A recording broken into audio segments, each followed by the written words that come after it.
understanding kayo. Magandang hapon po sa inyong lahat. Sana po nandiyan pa kayong lahat. Nandito siya bilang guest, no? Opo. Kasi interview Hindi naman natin. bilang host ng palatuntunan. Bawal pa eh. Biglang may nag-text sa akin, meron daw kayong itatanong ng mga ilang bagay-bagay. Nandyan lang naman ako. Hindi kasi sabi po ng pag pinupuno daw po yung programang 20 pesos maganda naman daw. Ang pumupuno lang daw po nun, Kong, ay mayroong mga crab mentality. Ayaw natin magtagumpay ang Pangulo. Kayo ba? Ano ba reaksyon niyo doon? Yung 20 pesos na kada kilo ng bigas. Lahat naman tayo gusto nating magtagumpay sana lahat ang mga panukala ng ating pamahalaan. Kasi pag nagtagumpay yan, ang makikinabang ang ating mga kababayan. Opo. Kaya lang yung timing ang iniisip ko rito, Jen, Nelson. Opo. Bakit naman papalapit ng eleksyon, doon lang naman nila naisip ito. So, maaring mabahiran ng ibang motibo kasi kapag ngayon mo ilalatag yung programa, maganda sana sapagkat makakabawi siguro yung mga kababayan natin. Pero ano yung cost naman ito sa panig ng ating mga farmers? Lalong babagsak yung kanilang output, yung madidistort yung yung market price, mamamanipula Opo. Sa makatwid, may natulungan kang ibang sektor, meron ka namang nasagasaan na iba. Pagkatapos ito ay lilitaw na subsidy lang ito Tama po, Sa estimate ko rito, baka umabot ng 400 billion ito pagkatapos ng programa. Kung sakaling ito itutuloy-tuloy sa buong kapuluan. At kung mapapansin mo, Jen, inuna sa Visayas kasi iniisip ko mas kukunti ang tao sa Visayas. Po? Kung ikukumpara sa Mindanao at saka sa at ang isa pang ang isa pang issue, kukunti yung magsasaka roon. So yung impact ng magiging negatibong resulta ng programang ito, hindi masyadong malaki. May impact din. Kaya sinabi sa Visayas muna. Kaya makikita mo, very suspicious yung paraan at saka yung timing nung pagpapatupad ng programa. Kasi, kung maalala ninyo, ipinangako din yan noon pa Tama election po. din. Opo, campaign promise yan, Kong. Ngayon, mukhang ipatutupad, campaign period na naman. So makikita mo dyan, talaga bang seryoso ba tayo talaga? Akala namin, Kong, political strategy yan kasi gusto nilang palakasin ang alyansa dun sa parte ng Bisaya. Isa pa nga yun, sapagkat alam ko mahina yata sila ron.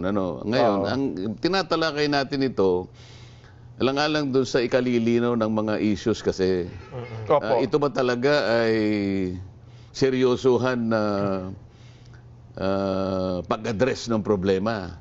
O may kahalong politika ito sapagkat political season At lalong-lalo na kung gusto nilang mabingwit o makuha yung boto ng lugar na yun ng ating bansa sapagkat ayon nga sa kanilang siguro sa nalalaman nila medyo mahina yata ang kanilang latak diyan sa lugar na yan. Pero kayo, Kong, alam naman at binabanggit natin lagi, kayo po bilang isang anak ng magsasaka, kung long-term solution ng pag-uusapan dito sa problema natin sa bigas, kanin, ano bang tugon nyo rito? Hindi siya long-term solution lalo ngang masisira yung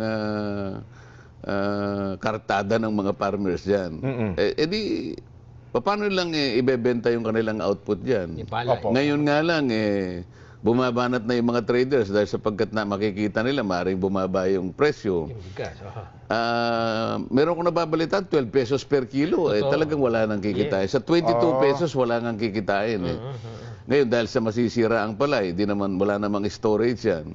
Napipilitan tuloy ang magsasaka na ibenta kahit na palugi. Ngayon itong programang ito, imbes na makatutulong, lalong malalagay sa alanganin yung ating mga farmer. Yung long-term effect nito, mabigat.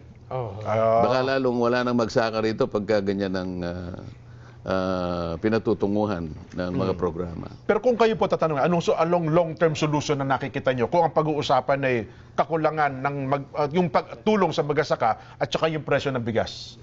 Ang linaw naman ng long-term solution dito, Jen, Nelson, yung ating pinagtatamnan ng palay, hindi naman dumadami, nababawasan pa nga yan eh. Opo. Dapat sana ay wag na nilang i-reclassify o kaya i-reconvert yung conversion ng mga pinagtatamnan kasi nababawasan lalo eh. Ayun, oho. Ang palakasin mo rito yung productivity per hectare. Kasi ang production cost natin ay napakataas. Opo. Kung alam naman ninyo, para lang kumita yung farmer, yung output niya talaga ay gumanda, kailangan maglagay siya ng pataba talaga. Hindi ko kulangin sa 8 bags ng pataba yan eh. Napakamahal ng pataba ngayon.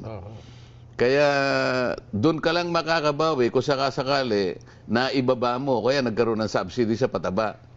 Katulad ng ginagawa namin dyan, na nagumpisa kami sa Visayas, Opo. meron akong kinasangkapan na isang grupo, i-unlad ang pinag-uusapan dito dyan. Opo. Kasi ang ginamit naming formula, yung pataba, imbes na yung urea, yung organic na liquid, Opo. napalitaw talaga na nakakapagdagdag sa output ng yung productivity Kaya. per hectare. Opo. Ngayon, bumaba ng 60% yung cost ng production dahil iba yung ginamit na pataba. Ngayon, dahil sa bumaba yung production, gumanda yung output, nagkaroon ngayon kami ng parang kasunduan sa mga farmers na natulungan namin. Yung 20% ng kanilang output, ito yung ibebenta yung magiging bigas nito sa 20 pesos. Tama. Para lang pantulong ba?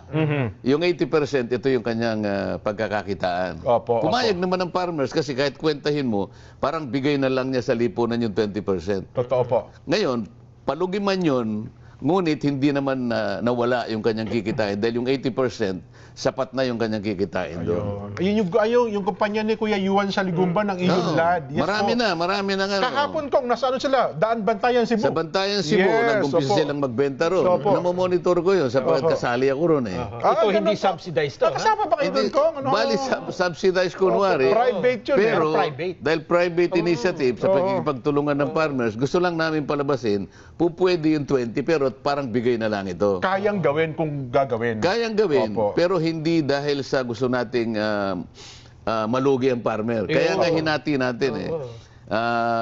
Kinwenta, yung 20% pwede mo bang parang ipagkaloob na sa mga kaibabayan natin para makatipid naman sila.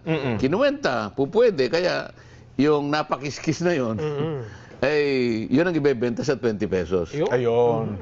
Win-win, ika nga. Opo. Win-win. Nako, Kong, may tamang-tama, Kong, sa inyo pong pagpunta. Meron kaming ireregalo sa inyo. Ba? Sapagkat alam nyo po, ang ating buong himpilan. Sa tulong po ng palatuntunang saganang mamamayan, tayo po ay nakatanggap na ng gold button, Kong. Mula sa YouTube. Mula po sa YouTube. Ibig sabihin talagang lumaki yung Ay, opo, Kong. 1 Following, million followers na ho tayo. Mahigit na. Mahigit 1 million na po. congratulations sa inyong dalawa. Sa Opo. palagay ko, napakalaki ng inyong naitulong dyan. Kayo po, Kong, ang may pinakamalaking bahagi rito, no, ha? Ayun, sa atin ng mga ito na po, ang sana po ay patuloy pang dumami ang ating mga subscribers at mga followers, ano ha. Sa inyo po kami unang-una nagpapasalamat. Yan, parang hindi nakikita eh. 1 million po yan followers, ano ha, sa YouTube. Kaya meron na ho tayong gold button. Ayan, medyo ng konti. Abangan niyo yung Yuko. YouTube channel ni Jen. Ayan. Ayun, Kailangan dyan. Ganyan pala para Opo. makita eh. Dapat nakayuko na konti. Hindi Bagay na pala. bagay eh. Oh. Ayun, no? Sana nilakihan sana ng konti. Oho. Bayan nyo, papagalitan natin yung YouTube.